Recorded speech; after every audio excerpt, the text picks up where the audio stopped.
This podcast is intended for mature audiences and is not considered appropriate for enjoyment in the workplace.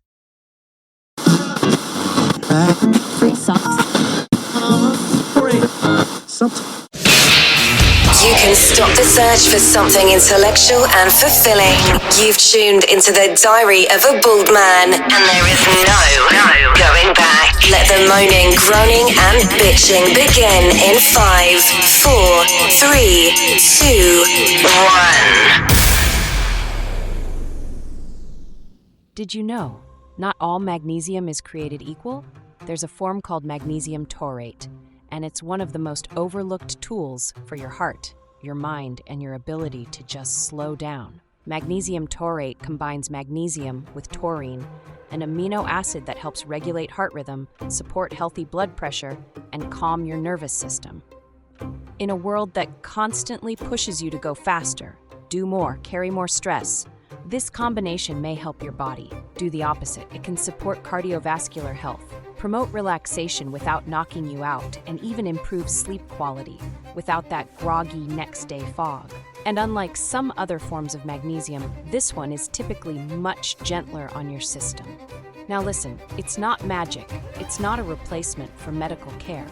But sometimes, taking care of yourself isn't about adding more noise or glucose. It's about giving your body the support it needs to find quiet again. Reflect on this. When was the last time you gave your body permission to slow down instead of forcing it to keep up?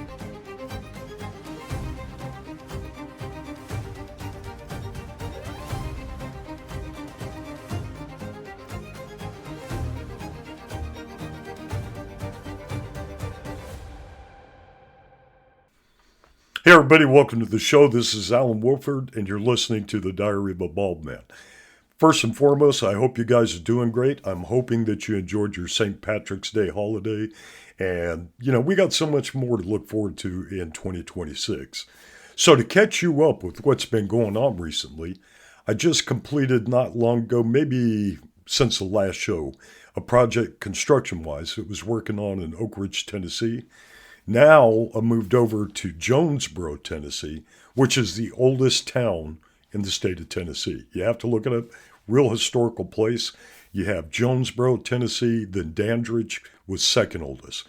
So some interesting stuff. Still doing construction. Loving the job with the Evans General Contractors. Great outfit. So anything I say in the show is not representing Evans General Contractor. I just enjoy working with them. So for those that are out there, what is it something you're enjoying right now?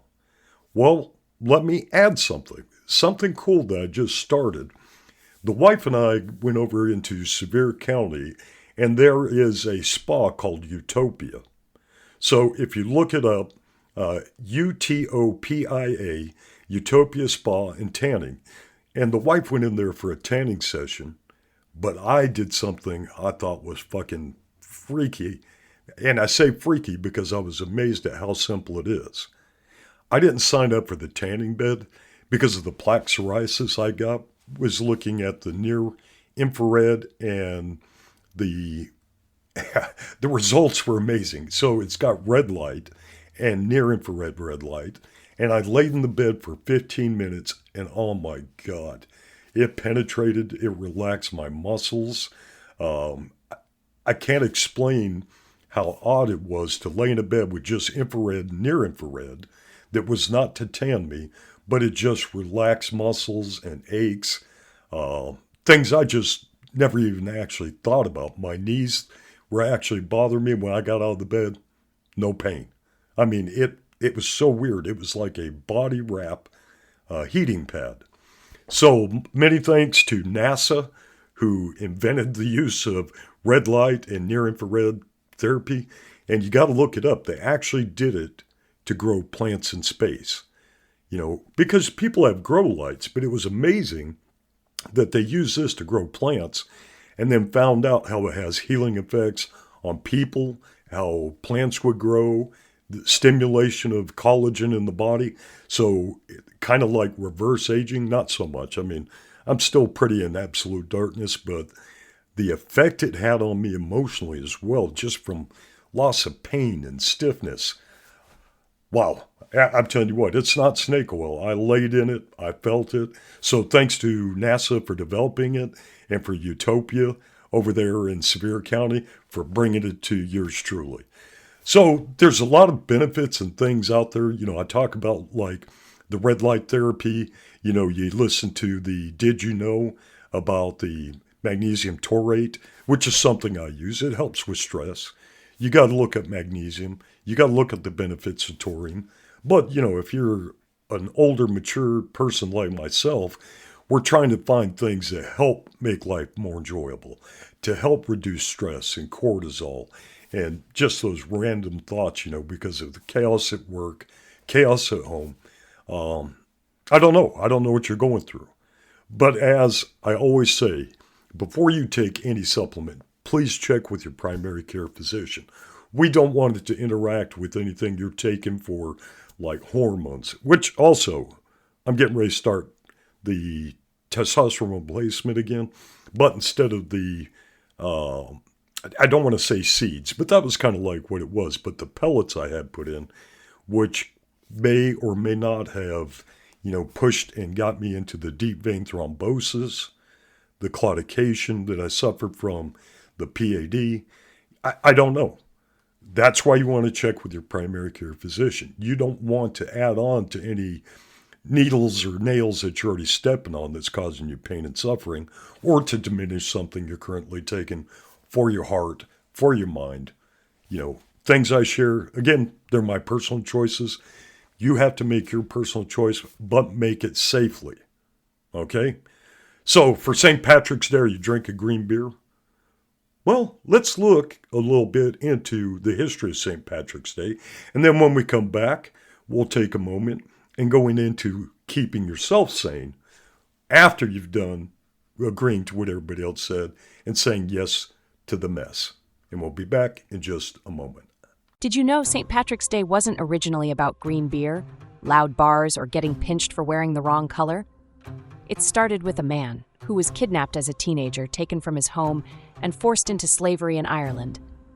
That man, St. Patrick, escaped, and then later in life chose to go back, not for revenge, but to teach, to serve, and to help others. And here's something most people never hear. The original color tied to St. Patrick wasn't green, it was blue. Green came later through Irish identity, folklore, and a little bit of legend. So today, while the world celebrates with shamrocks and traditions that have evolved over time, take a second. This day started with resilience, forgiveness, and purpose. Reflect on this. What in your life have you walked away from that might actually hold a purpose worth returning to?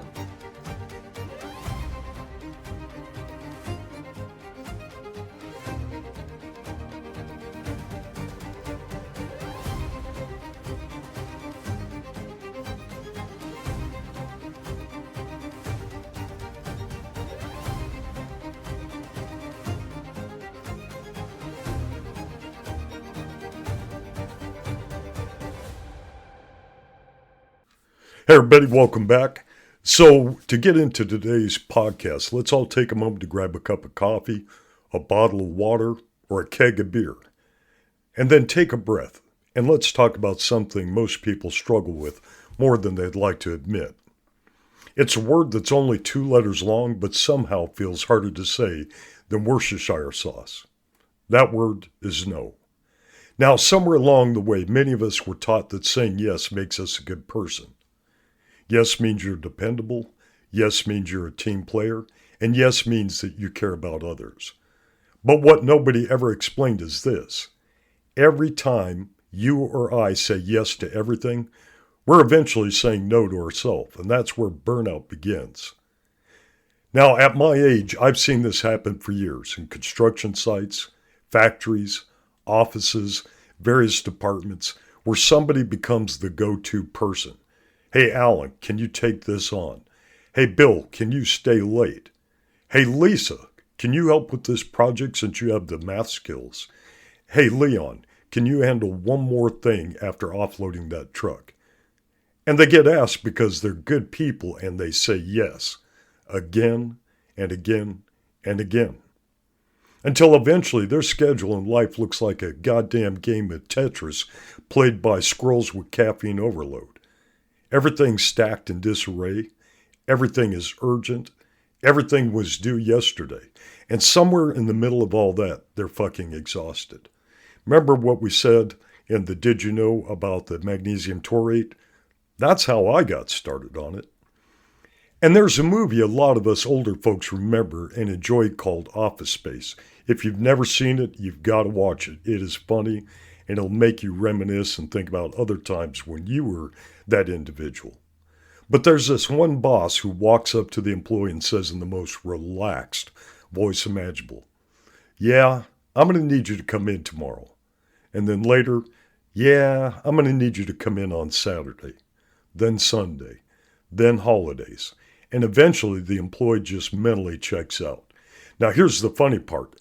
That movie was supposed to be satirical, but anyone who's worked long enough in construction, manufacturing, or any other industry knows that's not fiction. That shit is real. And that's just on a Tuesday. And eventually people hit a point where they say what the trades call dragging up. They pack their shit, shake hands or throats, and then move on because the load finally got too heavy. You know, a lot of companies don't have a program in place for fatigue or mental health. And so employees look at, hey, is this going to kill me? Are they going to post my job the day after I die? You know, these things are real, and it affects people in so many ways since the pandemic. So let me explain this the way safety people understand it. Every crane has a load chart, and it's usually to the right, and it tells the operator, hey, this is what you can do, this is the maximum weight, and this is how you handle it in which way. If you exceed the load chart, the steel bends, the cables snap, people get hurt, and the interesting part, people have load charts too. It's not a physical thing that you can hold in your hand. It's a mental load chart, emotional load chart, physical load charts. But unlike cranes, most of us were never trained on how to read them. We keep seeing the signs, we keep seeing the flags, but we ignore them because we don't know what it means to ourselves. So what do? We keep lifting more and more and more until something eventually breaks. And it's usually us. So as I've gotten older, here's a rule I've learned. Life works a lot like wine and good bread. If you try to pour wine for everyone at the table before your own glass, they're going to compare you and say, hey, is he giving it him or her or Carl more than me? And then, am I getting enough? Eventually, you end up sitting there with an empty cup, worrying about everybody else and forgetting, you're here at that table as well, and you're wondering why you're so tired. Taking care of yourself first isn't selfish. It's how you stay capable of helping others. Yeah. Did you know that research in occupational psychology shows that people who struggle to set boundaries often experience higher levels of stress, emotional fatigue, burnout, and suicide? When we constantly say yes to every request, the brain remains in a prolonged problem-solving state, which can elevate stress hormones like cortisol and make it harder to focus or rest. So learning to say no to that son of a bitch isn't being selfish, or to someone you love as well. It is a healthy form of boundary setting that protects your time, your energy, and your mental well-being. And when people protect their mental bandwidth, they actually perform better in the long run. And people respect you because they know where your limit switch is and they don't break you down. But the reason saying no feels uncomfortable is simple. Most of us don't want to disappoint people. We want to help. We want to be empathetic. We want to contribute. But here's the truth that took me a long time to learn, and I'm 58. Healthy boundaries don't damage relationships.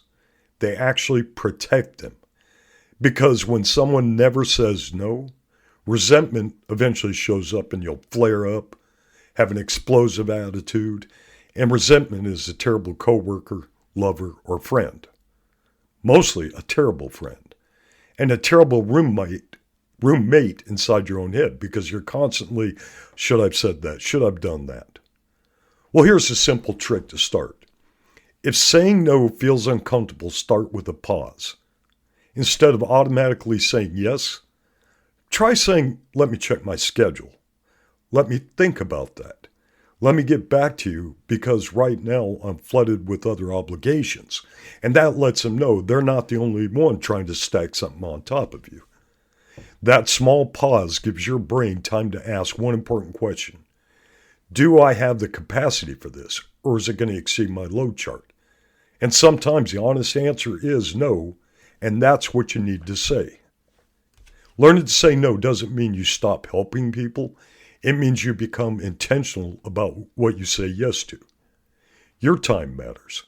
Your health matters. Your peace of mind matters. Because every time you say yes to something, you're also saying no to something else. Remember, there's two sides. So some of the things you may say no to at times is your sleep, your family, your quiet time in order to bring down that stress and that tension and cortisol and your sanity. So choose carefully. Say yes to yourself. And if you're listening today and you feel stretched thin, overbooked, overcommitted, running on fumes, here's your reminder. It's okay to say no sometimes, especially if it's your life that matters. Thank you for listening. This is Allen Woffard, and please remember everything on my podcast is for educational purposes.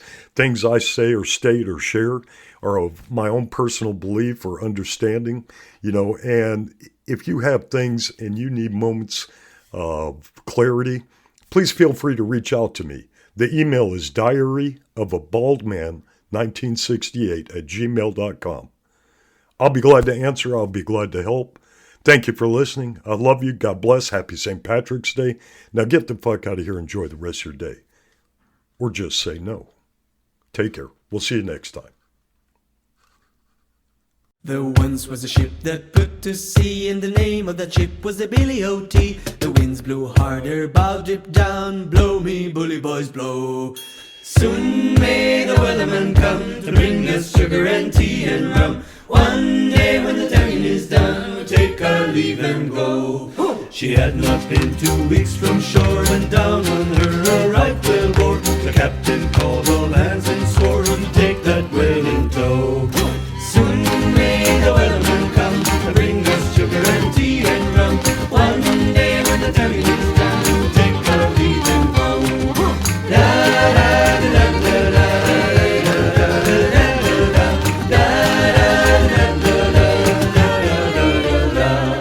Before the boat had hit the water, the whale's tail came up and caught her. All hands to the side harpooned and fought her when she dived down low. Soon may the wellerman come to bring us sugar and tea and rum. One day when the tonguing is done, we'll take our leave and go. The line was cut, no whale was freed, and the captain's mind was not on greed, but he belonged to the whalesman's creed. She took that ship in tow. Soon may the weatherman come to bring us sugar and tea and rum. One day when the tonguing is done, we'll take our leave and go. Da da da da da.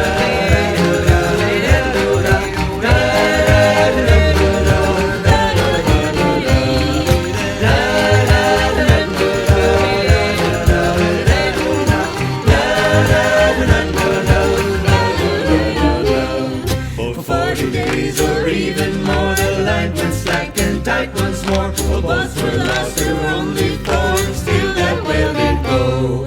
Soon may the wellerman come to bring us sugar and tea and rum. One day when the tonguing is done, we'll take our leave and go. As far as I've heard, the fight's still on, now the line's not cut and the whale's not gone. The wellerman makes his regular call, turn for the captain, crew and all. Soon may the wellerman come to bring us sugar and tea and rum. One day when the tonguing is done, we'll take our leave and go. Da da da da da da da da da da